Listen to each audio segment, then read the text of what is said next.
So resilience. Resilience meant forward ever, backwards never. You have to get up. It's being able to... doesn't resilience lead to burnout? Persistence. But as long as you stick to it. So that for me is what resilient community is all about. When I think of resilience, the old definition of resilience. I would just call it the ability to... Very tough guy. So resilience for me means... Resilience for me... not giving up. I think it's perseverance. I think it's about giving yourself the grace to make mistakes and fail. So after I had the idea, we talked about it, we did the preliminary patent research where we were like, I will never forget when I read the email and it was like, congratulations, this is what they consider a novel idea, right? So at that point I was like, we about to be millionaires, you know? I was that. No, but that's honestly what was the first thought in my mind. I think since I've become more of an entrepreneur and I have that entrepreneurial spirit, I'm constantly thinking about how I could improve things. Or has this been done before? Oh, that's a great idea. Or out of the lack that I'm experiencing, can I capitalize on that? Do other people need that? If I'm looking for it, somebody else must be looking for it, right? And you get excited about that and the idea that you can be successful, not just making money, but also making impact. I know Antonia sometimes gets a little bit shy about speaking about it, but it's something to me, I just think we shouldn't hide that. I mean, this is an amazing thing. What has happened is not something that happens anywhere and everywhere. There are literally hundreds of thousands and millions of people who live in a given state or city and would never have or being around that level of entrepreneurship, that level of invention. So for something like this to come through in this tiny island and not just be an idea, but now be a physical product that is in retail stores and accessible internationally is a huge, huge, huge deal. Antonia and Lloyd Holder, we are so excited to have you on the Resilient Entrepreneurs podcast. We've worked with you over a period of time, watching the development from an idea to a beautiful product that is now on the shelves in the market. And we just can't wait to have this conversation about everything you went through to get here and where you hope and plan to go in the future.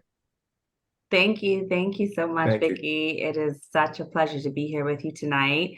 Thank you for allowing us to share your space here at Resilient Entrepreneurs. And yeah, we're excited to dig into it. Hi, Laura. Hey, guys. It's awesome to see you. And we know that the process between ideation to development to deliver of an actual product is a long, tedious journey. Tell us a little bit first, for all the listeners out there, what your product is and where did it come from? Like, where did you first get the idea? Get us back to sort of the beginning of it. Okay, sure. My name is Antonia Holder, and I am the founder and creator of Kids Digital Wellness, which is a resource basically for parents and caregivers to help better understand the impact of technology on our kids' everyday lives. And we have been building that platform to help really give the support that parents and caregivers need, considering how technology is literally impacting every part of our lives now. And, you know, it could be a lot to think about. It's not just posture. It's not just social emotional wellness. It's not even just the length of time that you're on the device anymore. It's so much more behind it. And if you don't really understand the buckets that it could all fit in, it could be scary sometimes. It could be overwhelming to think about this new big thing that's just impacting our kids. And so we started there. And then after kind of our daughter going through the COVID period is when it really hit us, watching her posture on the device. She had a little Kindle Fire at the time. And it was at that point that it just became top of mind for us to figure out a way to help her with her posture. And I just think caring that much in those moments opened up the space for me to have the divine download of what this product is. And I'm going to say it in a second. And then Lloyd and I to be aligned with our vision of how we wanted to improve our kids, our daughters' lives while using her technology. And so that is how DigiRoo was born. And of course, we didn't have a name for it from the very beginning. Oh. We just knew that we needed to create something that would raise the device of the child to eye level so that it can support positive posture, because our kids do this. This is what we do. We do this as adults. And we have this fingertip technology now, which we didn't have in abundance like this 15 years ago. I mean, the iPad was only brought to the market in 2010, right? It's still pretty new phenomenon. And so the DigiRoo is one of the tools that we have created, which is the world's first height adjustable tablet case for kids. Brilliant. And sitting here in Australia, I'm dying to ask, how did you come up with that name? DigiRoo. Right, because didgeridoo. Yeah. Yeah. And roo, kangaroo. Yeah. It was quite a rigorous process. It was the third name that we actually chose. From the very beginning, we went through our trademark attorney to do the preliminary research to make sure that we had the best possible chance of getting the name trademark before we put all the time and effort into it, putting out there in the public and making this association, which is essentially a brand, right? So we hired a trademark attorney, and the first name, which we absolutely loved, that came back with too high risk that a number of people who had already trademarked similar names could object, right? And then the same thing happened again with the second name. So this is probably over a period of 8 months to a year. Yeah, I would say that was a difficult stage for us, because if you imagine you have this amazing idea in your mind and you have this beautiful vision and you dreamt about this catchy name that you think you have downloaded or created yourself, and then you find out that there is some product or some service out there that has a similar name that may have nothing to do with what your idea is, but ultimately by choosing that name, you would have a level of overlap, and that may impact your success further down the line. So it was a bit of a challenge, and then just having to think about something that was novel, and I guess ultimately did not exist before, was going to be take a whole another level of creativity and invention. So we learned through that process that the names that have the highest chance of getting trademark is fanciful names. So those names that you make up, and you can make it up just downloading something out of the ether, or you can take two words and combine them to make a new word. And we wanted to play with digital. And then we also wanted a name that was child-friendly, that had a fun, warm, positive vibe to it. And so we looked at kangaroo. In fact, I think we looked at 120 names and variations. Wow. So we literally wrote down all the names that came to mind and played with all different types of iterations of the kinds of words. And we combined digi and kangaroo, digital and kangaroo, and we got DigiRoo. And our trademark attorney, also through their research, determined that was at a level which would give us the best possible chance to get trademark. Yeah, which it has been. So. And it has. Awesome. Congratulations. Not what quite. a process. No, not quite. Oh, no. No, not trademark. The name is not trademark, but we have something else that's even more special than the name, which is what Lloyd is alluding to right now. Shall we jump in? Okay. Reveal the secrets. The trademark journey, that has been over a year. So it's been submitted for 8 months. I think we're on the 8th month mark since it's been filed. But it's been well over a year since we started that process. And we won't know. The last time we checked, it was finally assigned to someone at the United States Trademark Office. So we won't know for another couple months to a year about that. But something even more exciting, which is like fresh news, kind of just sharing it with the world. Actually, we haven't even really put it out there yet. No, we haven't. Ooh, I like So a scoop. very- Let's go. Yes. In the very beginning, after we really determined that this was an idea that did not exist, and in fact, we hired a patent attorney to do the research to confirm that it did not exist. And at that point, we chose to move forward with getting it patented. Yeah. And that process has been over 2 years now. Yeah, that process does take a long time, and it's often makes you feel like you're just out in the wilderness for literally. It's been 2 years, right? It's been over 2 years since we filed. Yeah. And we received confirmation last week that we have a notice of allowance. Hey. So that means that basically we are being granted the patent, but the actual legal paperwork is just what needs to be done now. But the hard part is done. It's going through the interview process with the patent attorneys, and they are basically saying, well, you now own the rights.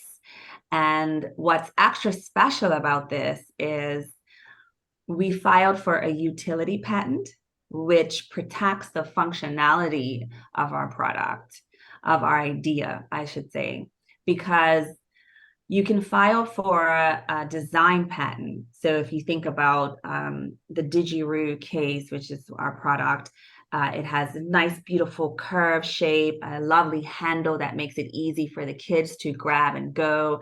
And then it has the first of its kind pioneering height adjustment mechanism.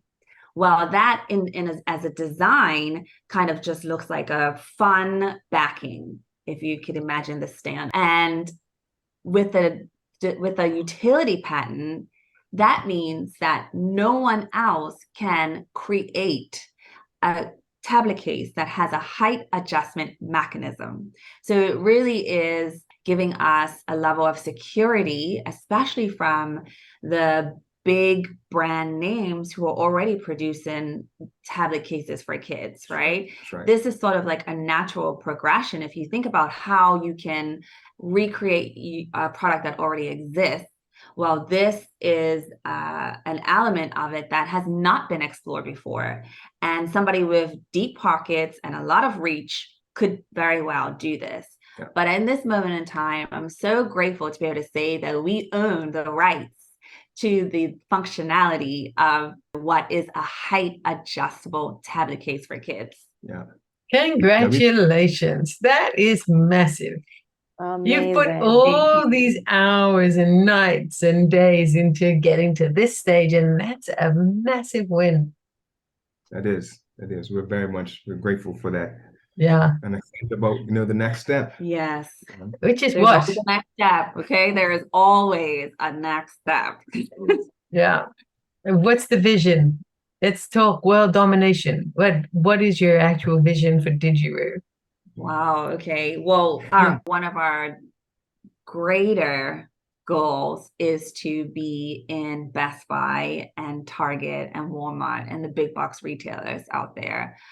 That will be massive for us. Our immediate vision right now is we're preparing for a full launch here in Bermuda with our retail partners, which is AF Smith.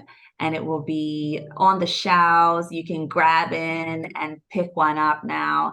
And well, not now actually, but in a couple weeks' time when we do the full launch. And those who are overseas can order from our website. And basically with the supply chain challenges that we got caught up with as well in this whole journey. Yes. It's been awful. Sorry, I have to say it as directors that it's been awful. Just trying to get a product on the same planet from one part to the next. Yes. It's just an incredibly lengthy experience for us so far. But we won't complain because it's not as if it's time wasted. It's time we can focus on other areas of the business, and that's what we've done. Yeah, And what I'd that's like to add here is what was highlighted for us is, as excited as we are to kind of bring everybody on board with the process and say, send everybody to the website, buy now. It would have been premature of us to launch in a way that made our potential customers believe that it was ready, they could grab it, and when they get it, it will be automatically shipped to them. So that was something we had to kind of keep close to us until we can say definitively, like all the products are in the fulfillment center, they are in our retail space, and on this day, we are going to be available, doors are open. So that was, because you got caught up in the excitement of it. Like, we love the product. We think it's amazing. And we have put it in the hands of a couple dozen people so far with what we were able to secure. And the feedback has been phenomenal. Sure. It has been more than I could have ever asked. The idea... So the product is doing what we had hoped, which is to support positive posture for kids. Yeah. Why is that important? Why is the posture so important? Well, I think the society has gotten caught up on the idea of like screen time, what your children are watching. And yes, that's important, right? We want to make sure that they're not watching inappropriate content. We want to make sure that it's a healthy mix between fun and educational content. But what has happened, and especially during COVID, is, well, we realize we're not really set up in the most ergonomically enhanced way for our kids, and even for us when we had to work at home, right? And so the posture is something that is in years' time. So we're not going to see it in the next year or 2 years, maybe in 5 years. It's still so new that research is being conducted as we speak to determine what the physical implications are of consistent bad posture. And so during the research, we found one chiropractor who said currently he's seeing 20-year-olds that have the spinal health of 40-year-olds. That means these handheld devices are basically exacerbating what is supposed to be a natural progression for us as humans and as adults, but it's causing and it's infringing upon our kids' development when it should not be. Yeah, I mean, I think it's if you look at it, right, we are the first generation of the handheld, right? And our children do not even know a world without a handheld device of any kind. And so where at least you and I can know to take a head up and look around and have navigated life in an erect kind of fashion, these kids will really only know this on their phones, on their iPads, on some kind of a device, doing this all day long, putting and starting pressure on the back of the neck, which ultimately is going to change their posture, ultimately will start to impact their spinal development, their overall, possibly even growth, and other factors to be determined. But ultimately, it's what we see is that there is a need for us to figure out a way to address it, right? And it's going to be more than just stacking books on onto the device and hoping that it's at an agreeable height. So yeah. And I see kids who are 6 months old, 8 months old, looking at phones whilst their parents are at a cafe. Everybody's very happy, but you're absolutely right. The child is head down, pressure on the neck at such a young age. Yes. So we advocate for the use of technology, especially handheld devices, in line with the CDC, which is 3 years and older. Now, we fully respect with siblings, even in our own household, the younger siblings tend to get exposed to the technology earlier. It is what it is. We also are not advocating for you to do away with iPads and tablet devices. No, we want them to stay. So what we need to do is help integrate them in a safe way where parents feel empowered with the tools and knowledge to help create a safe, more ergonomic environment for the kids. That's our goal. Yeah. When you think about, I think about schooling and education and how that has changed, right? From one back in the day where you had your Mead notebook and your paper and pencil and your composition book that you used to write in, where these kids, this generation is going to school with a device, Mhm. a tablet, Yeah. a laptop device. There are whole academies or universities, what they call, that are dedicated, that are functional education centers specifically dedicated to using, whether it be an iPad or some sort of a tablet device. That's the way of the world. Mhm. That's the direction of travel. Mhm. So it's not a case, again, of us doing away with. It's figuring out a way to make the best use of. Mhm. Now, if my child is going to go to a school where the iPad is going to be used on a regular basis, Mhm. then I would feel a lot better if I'm saying, let's set them up to be as successful as they can, not only in schooling, but also with the devices that they're using to do their work. So Mhm. Yeah. And guys, you've put months or probably years into this from the very moment you thought of the idea, yes? So a question that we like to ask guests on Resilient Entrepreneurs is whether you ever considered quitting, whether it ever felt like it was just too hard, and what got you past that point. Maybe you have different answers.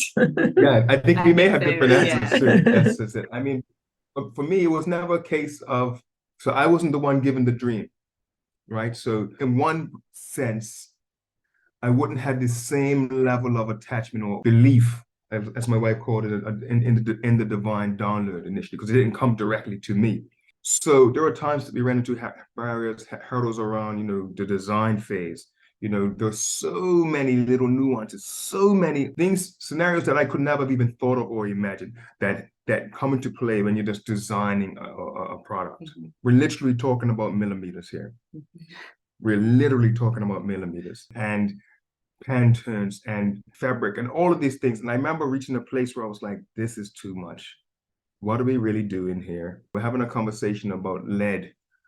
And I'm like, what does that have to do with the ability to create a height adjustable tablet case? And I remember feeling a bit overwhelmed with it and thinking, for the effort, is this going to be worth our time? And then also I remember thinking that during the 121 names that we reviewed as well. I said, is this worth our time to do? But I am extremely grateful that for my wife's persistence. Again, she had the absolute vision to say this is something and a burning passion that she wants to see this through. And I think in those moments when one of us gets a bit tired, then that's where the other person can help to kick in and provide a level of support. So Yes. So did you feel like quitting? I didn't hear you say that. yes, there were times where I felt like, okay, this is costly, right? It's one thing to say sketch a design on the back of a napkin, and a whole other thing to hire a design firm and deal with raising whatever necessary funding is required to bring an amount of product to life. Everything, and this is one thing I would say to any entrepreneur that's listening, and they should already know, everything has a price. Everything comes at a cost. And sometimes it isn't financial, but and a lot of times it is. It might just be you have to pay to get somebody to sanity check that idea, or to sanity check that or proofread that article or whatever something that's been written. So it's just so many pieces of it that require another contribution, maybe a financial contribution, and all of those little bits add up. And sometimes you may not be in a position where the money is readily available, and so you have to do almost like a cost benefit analysis. Okay, do we have enough? Does this make sense? Do we pause? Do we quit? Do we pivot? So that is something that comes to mind. Yeah, I have not felt like quitting, Not once. but I have acknowledged that it's been extremely difficult. There's been periods of extreme difficulty, and I feel like each time we've gotten over those periods, those hurdles, those challenges, I'm reignited, I'm fueled up again. God has put someone in our space or place. He has given us the break, right, with a period of, I wouldn't call it rest, but I would call it smooth for a short while, where we could just continue to push on and grow, like take the next best step before we reached the next hurdle that we had to get over. And some of that during the concept development and design process, because that was super important to us from the beginning. We did hire a design firm, concept development. We went through a rigorous process. The engineers got involved from the very beginning, and I was cutting up cardboard and cutting up 3D printed models, trying to see where cameras fit in, trying to see how little fingers could fit in the handle. And there was a point where there might have been this couple of millimeters that made a huge difference. It could have went really bad, or it made space to keep going. And each time we've been able to keep going. Yeah. And so the product that is available now is really, I'm not even sure how to describe it. I'm not saying it's perfect, because we've already been thinking about, we call it the 1.0 version. We've already been thinking about 2.0 and how we could make that even better. But we are extremely thankful and happy with the product that's available in the market now. The DigiRoo is everything that we would have wanted for our kids had we gone looking for this sort of case that would help us on this journey with our kids. I felt like I said a lot just now. Yeah, I wanted to add one more thing to your question around feeling like giving up. I think if I look at it in its entirety, and not just in this particular product, but in any other entrepreneurial activity, there are things that we enjoy doing, and there are things that need to be done. And the difficult times come, in my view, when you have to do the things that you don't enjoy doing. So let's say you're a creative type and you like designing pretty things and amazing ideas that flow together and all the artsy type of things, and you're in your sweet spot. And then there's the realism, or the realistic piece that comes in, that's around, does that pretty thing you design meet the requirement? Did you do the other pieces that are required to get the business up and running? I don't know, setting up a bank account, that can take a lot. Or incorporating the company, or all of those other back-end pieces that may not be in your sweet spot. Those are the times when it becomes difficult or feels difficult to be that entrepreneur, because it's not fun. And you don't get that rush. You don't get that high of, I did something amazing today. Yeah. And that's the hardest part that I see. Yeah, that's exactly right. Oh, yeah. I definitely relate very deeply to that. The creative type, like, I still have to do the accounts, and I still have to send the emails, and I still have to do the admin and all the pieces. Yeah, absolutely. That's very true. But that's very real for all entrepreneurs, especially when you're starting out, when you're at the early stages of business, which, a lot of our people that we work with and talk to often are. And it's the hardest time, right? It's the hardest time. And you guys have done it, and you have given birth to your baby out in the world and ready for like the sibling to come along. That's amazing. That's really exciting. I'm so happy for you guys. And I know the process that you've been through. Is there any advice you would like to share with someone who's out there who's considering creating a product of their own that you wish someone had given you right when you were starting? Wow. If they're creating a product. Yeah. Lloyd's gonna say, don't do it. It's easy to launch a service. Like, the reality is, it's easy to launch a service, right? I know you understand that, Lloyd. Like, a service is a different ball game than a product, because a product, the time of development is, I think, what most people underestimate. And like you were saying, the costs, right? There is a lot of factors in, and it's not just the materials and the making of the product in the factory. It's all the design phase, the lawyers, the legal stuff, the trademark, the everything that you guys have been through. Were you prepared for that, or do you feel like you just went in completely naive and you went for it? Well, yes and no. So after I had the idea, we talked about it, we did the preliminary patent research where we were like, I will never forget when I read the email and it was like, congratulations, this is what they consider a novel idea, right? So at that point, I was like, we about to be millionaires, How was that? No, but that's honestly what was the first thought in my mind. I think since I've become more of an entrepreneur and I have that entrepreneurial spirit, I'm constantly thinking about how I could improve things, or has this been done before? Oh, that's a great idea. Or out of the lack that I'm experiencing, can I capitalize on that? Do other people need that? If I'm looking for it, somebody else must be looking for it, right? And you get excited about that and the idea that you can be successful, not just making money, but also make an impact. And so once we experienced that very early on, I went and bought a book by Lloyd Greiner, who's one of the sharks on Shark Tank. I think I'm saying her name right. And it's called Invent, Buy, Sell. I probably don't have that right, but I'll let you know what it is. It is. Inventors. And I read that from front to back in like less than a week.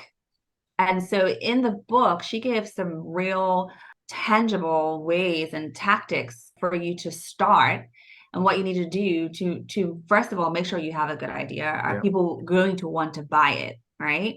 So then I started opening up the conversation a bit more with other parents. Hey, what are you experiencing? Would you like this sort of device, this case that supports device? Do you know what TechNeck is, right? And then from that point on, we kind of drilled down more into the idea of, okay, what is it going to take to literally invent something out of your brain?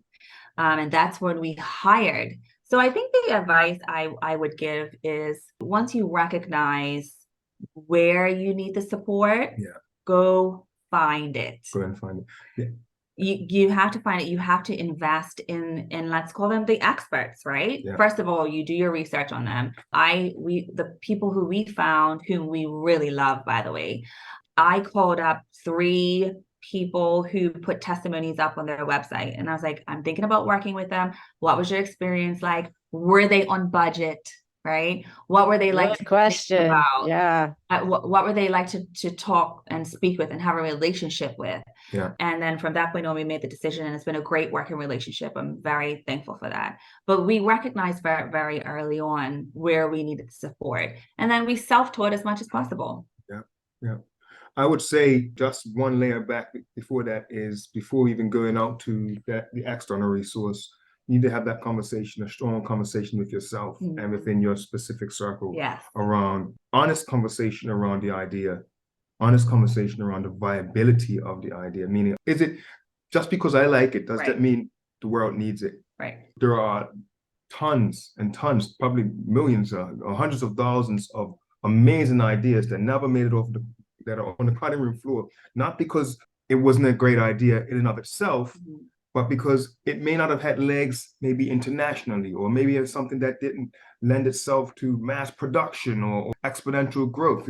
So there are not lots of other factors. So you need to be able to have that open and honest conversation with yourself around, is this idea truly viable? And do I have the wherewithal, the finances, whatever it is, to bring it to light? I shouldn't let finances be the only thing that stops you, but it should be a conversation where I'm clear on what I can contribute. My contribution may only be ideas, but I need to be clear on that.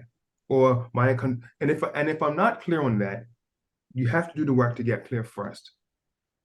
That will help you to avoid wasting time and money, and that will give you the clarity that you need to say, well, this is the type of entity that I need to be working with.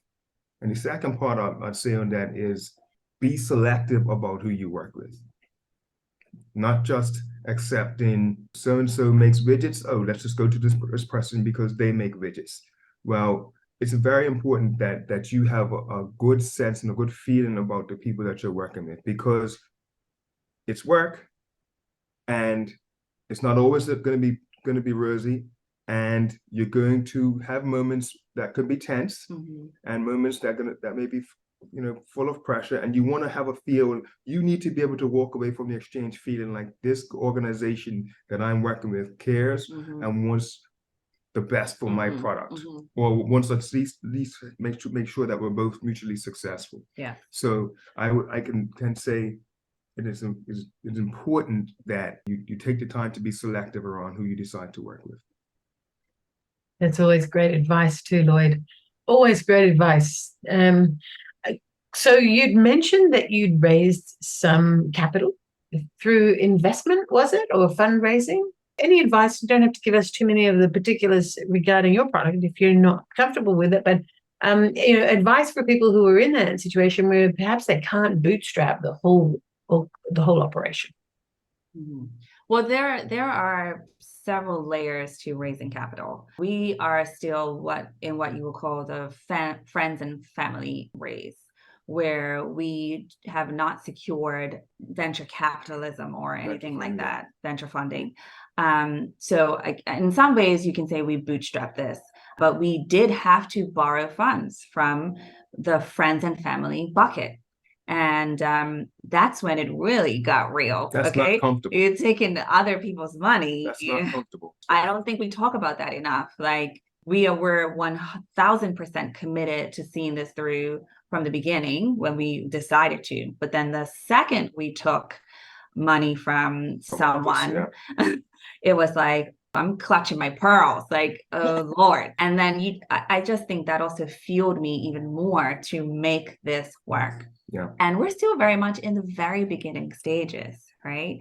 And we are on a path that will allow us to grow if we meet our targets. And at that point, we will absolutely need to raise capital, which we'll be looking to do at a proper seed stage. Sure. I know that there are a few mechanisms that people can use. I know through the Ignite program, they have a couple of options to help assist entrepreneurs and budding entrepreneurs with developing their ideas. And if there are good ideas, there may be potentials for some angel investment. I would say it's not a straight line. I see at least three buckets. One is your own personal finances, what you're doing, what you can contribute on a monthly or whatever time from your savings. And then there's the friends and family raise, which is that level where, the rubber kind of hits the road because your auntie gave you the money because she likes you, and your godma is there to support you, and your cousin or your brother or your uncle might give you some money, but don't show up to the family dinner too many times about a progress report. Yeah. They're gonna look at you like, what are you doing? So it starts to become a lot more real around where that money is coming from. And then that next phase from there is where we would say seek true investment from external entities. And that's when you start to realize things like you need to give up equity. Yeah. In the company. And that's a conversation that everyone is not always willing to have or understand. Sometimes as entrepreneurs, we get this mindset that it's mine, it's my baby. I created this amazing thing. I'm going to earn it all. And I'm going to have this outright ownership, and everyone's going to love me, and everyone's just going to help me to get there. And the reality is there's no free lunch. And you've heard people talk about, you can earn 10% of a lot or 100% of a little. Right. And we've heard that on the journey on the way. It's like, well, as you develop, there may be scenarios where you will need to give up levels of ownership in that company. Right. That doesn't make you a failure. That doesn't make you having sold out or anything, selling out or any of those types of things. It's actually a very normal part of doing business. Yeah. And then as you grow, you can structure that in a way where you may still retain a certain level of ownership or to still be the face of the organization. But if you take a product or to a place where it's now something that's, say, publicly traded, that ownership model is a bit different than I own everything, I have it all under control. So we've had to learn a bit about that along the journey. Thankfully, we haven't had to have any tough conversations around it as yet. But we do recognize that it is a part of the journey. And I would say the sooner any entrepreneur is willing to recognize that this is a significant portion of growth, the better place they will be to be successful in truly growing that product or that service. We've definitely heard a few no's, right? Yeah. And you have to be, for anyone who is looking to raise capital, you want to start with just understanding the dynamics of what that means. the levels that Lloyd mentioned. You have your angel investors, you have your venture capitalists, you have your friends and family. You have to be investor ready in terms of they want to see your documents, like they want to see your projections. They're going to want to know you as the founders, and they are going to do business with you if they believe in you, if they like you, and if your numbers make sense. Yeah. And so we had the benefit of going through the Ignite program, and they always drilled in us, know your numbers, know your numbers, know your numbers. And I also would encourage anyone who's just starting out to consider joining incubator programs, accelerator programs like that, because that is really where I think we were able to have a strong foundation in beginning this journey. Another popular way to raise funds right now is crowdfunding, which, depending on which organization you go with, it could be kind of like a well-oiled machine. They have a process, they have a system, you kind of just plug and play. We looked into that, but ultimately for us, we chose not to go that route because we wanted to protect our IP. We wanted to protect our design. And when you crowdfund, you are 1000% public out there because you have to talk about it to everyone who would listen so that they can buy it in advance. And that's how you raise the capital. But also doing it that way means you're selling your product to use the money for operations, right? Which means you're not benefiting the revenue via profit. You're just putting it right back into the business. And that is a business model that you might need to take up in the beginning, but we chose not to do that. And so we're in a space now where we're partnering with our retail partner. We're ready for our launch party. So if anybody who's in Bermuda, if you go to afsmith.com and pre-order your product, you will be invited to our exclusive pickup and launch party. And that date is to be announced, but it's going to be next month, where you'll come, mingle, you just enjoy the atmosphere. We'll have a DJ. We're going to have some nibbles. We're celebrating, right? This is the launch, the brick and mortar launch. I mean, how many new products, new businesses, product-based businesses get into retail before it's physically out there? How many new products are born and developed locally in Bermuda? In Bermuda, I was going to ask that. And not, I know Antonia sometimes gets a little bit shy about speaking about it, but it's something to me, I just think we shouldn't hide that. I mean, this is an amazing thing. What has happened is not huge something accomplishment that happens anywhere and everywhere. There are literally hundreds of thousands and millions of people who live in a given state or city and would never have or being around that level of entrepreneurship, that level of invention. So for something like this to come through in this tiny island and not just be an idea, but now be a physical product that is in retail stores and accessible internationally is a huge, huge, huge deal. I agree. It absolutely is. It's very unusual. In fact, it'd be interesting to know any statistics, but it's very unusual, I think, for a product to be created from idea to actuality in Bermuda. I mean, how often do you hear it? You might hear of Bermudians who are now living abroad and doing it. Occasionally you hear about that, but that's because they're in an environment where if you're in a Silicon Valley, you're going to come up with some great things because you've got the support, you've got the environment, the climate's right for you. And I think you've done so well in being able to get this far in an environment that is not as, it doesn't not support you, but it isn't a Silicon Valley. It's not full of people who are hungry for this kind of activity. Yeah. So I think we've been very blessed. And I just want to pause here to give honor to God, because ultimately he did give us the divine download and we are running with it. And we've been fortunate to have, let's call them advisors, who have been there along the journey. And having a relationship is a two-way street. They just didn't pour into us. We had to go to them hungry enough to say, here's my scenario. This is what I propose to do. How do you feel about that? What would you do? Is there somebody that you can connect me with who might have experienced this before or has a way out? Do you know the buyer in Walmart? You know what I mean? Just like all the big questions, put them out there. You never know. And so we are incredibly grateful for where we are. And I think the best is yet to come. We are not giving up. No, We're not. not at all. Not. No, and I'm just going to ask. So, when is your Shark Tank appearance? Do you have a date yet to let us know? Well, I have looked into it. Yes, I have. Yes. See, that's what I want to hear. Yes. Well, you have to be American. You have to be a U.S. citizen, I believe. Yeah, to participate, or have a U.S. partner.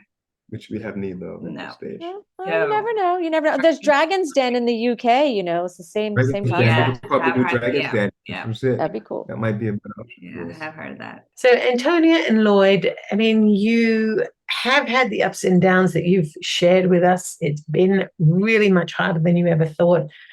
There's no question in my mind that you have exhibited great resilience through this whole process. What does resilience look like to you? What does that mean for you? I'll go first.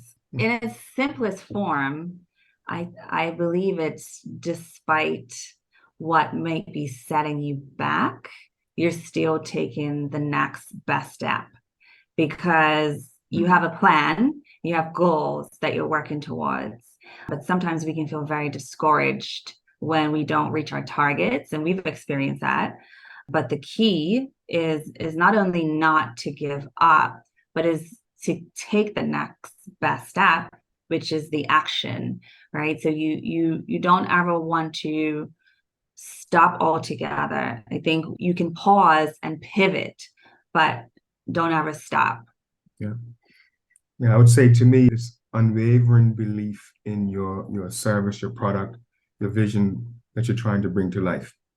And I think the word unwavering is important because there will be ups and downs. There will be the moments you're really into it. There will be times you have all of the energy in the world to pour in, and there are going to be days like today where you're just tired. And we have to be okay with each of those moments. Yes.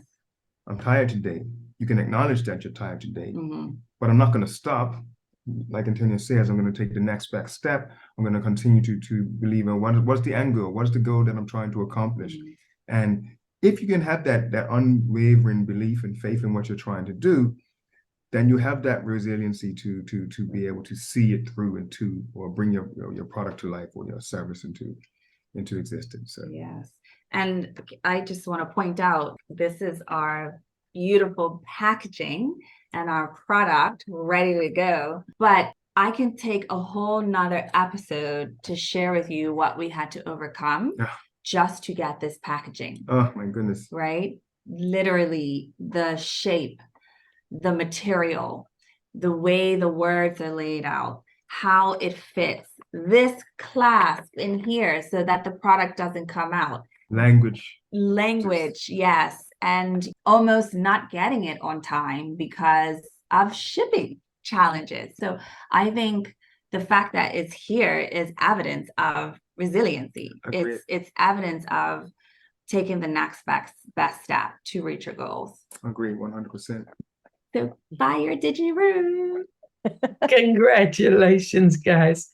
I love them. They look so pretty, so appealing to the kids and parents alike. So congrats. Thank you. Thank you. Yeah. Well, I know you guys, there's going to be something great in the future to announce, and we're super excited for you and your launch officially of DigiRoo. And we just can't wait to keep following you on this journey. And we are so grateful you came and spoke so honestly about what you've gone through, and I'm sure that will help others. And I think you guys are the trailblazers paving the way for others that will come along and want to create something amazing too and go through this. And I'm sure they'll be coming to you and asking for your advice and mentorship. So be ready, because it really is quite a unique thing that you guys have done, and you should be so proud. Well, I know you are so proud, and we're just thrilled for you. So thanks so much for joining us today on Resilient Entrepreneurs. It's been an absolute joy. Thank you. Thank you. Have a great day. Thanks. Talk soon. Thanks for joining us on Resilient Entrepreneurs, and please subscribe to this channel to be notified of each new episode. We love supporting entrepreneurs, especially with mindset, marketing, and motivation, which is why we feature entrepreneurs from all walks of life in various stages of business. We hope their stories will inspire and encourage you to keep doing what you do well with resilience. We've also created this space for an incredible community of business founders who meet weekly in our membership called the Level Up League. If you want to know more about it, look us up online at 241branding.com. See you next time.